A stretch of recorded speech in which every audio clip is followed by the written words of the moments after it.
নমস্কার। স্টার জলসায় আসছে নতুন সিরিয়াল পরশুরাম আজকের নায়ক।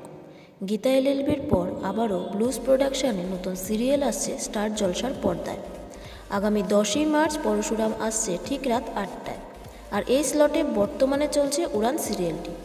উড়ান দর্শকদের জন্য একটি খারাপ খবর। শোনা গেছে প্রোডাকশন শেষ করছে উড়ান সিরিয়ালটিকে। ব্লুজ প্রোডাকশনকে প্রাইম স্লট দিতে গিয়ে মতবিরোধ হয় স্টার জলসা চ্যানেলের সাথে উড়ান সিরিয়ালের প্রোডাকশন সুরিন্দর ফিল্মসের। যদিও চ্যানেল চায়নি বন্ধ করতে উড়ান সিরিয়ালটিকে। চ্যানেলের দাবি ছিল উড়ানের স্লট পরিবর্তন করে রাত 10:30টায় দেবে, কিন্তু প্রোডাকশন চেয়েছিলেন স্লট পরিবর্তন হলেও 10:30টায় নেবে না, তারা 10টায় স্লট চেয়েছিল।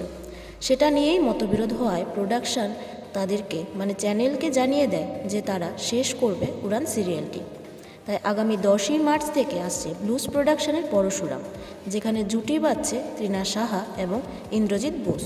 তো আপনারা কতটা মিস করবেন মহারাজ এবং পূজারিনীর জুটিকে? আর নতুন জুটি তৃণা এবং ইন্দ্রজিৎকে আপনাদের কেমন লাগলো সেটা আমাদের কমেন্ট করে জানাবেন। আর এরকম সব আপডেট পেতে আমাদের চ্যানেল টেলিজোনের পাশে থাকবেন আর চ্যানেলটিকে সাবস্ক্রাইব করবেন। ধন্যবাদ।